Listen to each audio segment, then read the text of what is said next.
15 güclü gəmisi Amerika Birləşmiş Ştatları Nimitz, hündürlüyü 73 metr, uzunluğu 33 metr, göyərtəsinin eni 78 metr, ekipajı 3200 nəfər, üstəgəl 2480 nəfər aviaheyətdən ibarətdir. Qiyməti 4,5 milyard dollar. İstismar müddəti 50 ildən çox. Aviatexnika 64 təyyarə və vertolyotdan ibarətdir. Zenit artilleriya qurğusuna malikdir.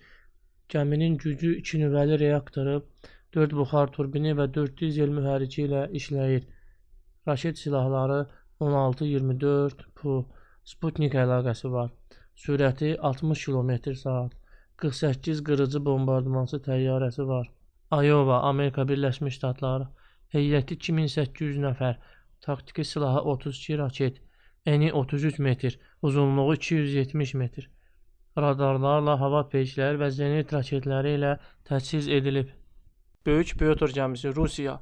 Uzunluğu 262 metr, eni 28 metr, hündürlüyü 59 metr, 49 dəhlizdən ibarətdir. Onların da uzunluğu 20 kilometr əhatə edir.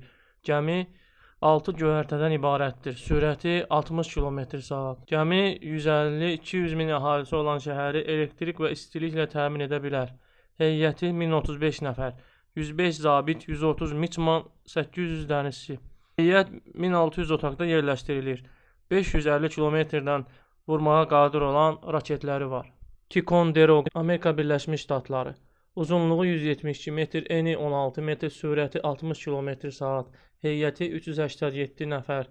2 vertolyotu, 26 ədəd Tomahawk qanadlı raketi var. Düşmən hədəfini 500 km uzunluğuna və 160 km hündürlüyündə məsafədə dəf etməyi bacaran raketləri var. Dering, Böyük Britaniya gəmisi. Uzunluğu 150, heyəti 190 nəfər, otaqlarının sayı 235-ə bərabərdir. Bir ədəd vertolyotu var. Hava hədəfini 22 km məsafədən vura bilir. Bir dəqiqədə hava hədəflərinə doğru 26 atəş açmaq qabiliyyətinə malikdir. 7,62 kalibrli əl pulemyotuna malikdir.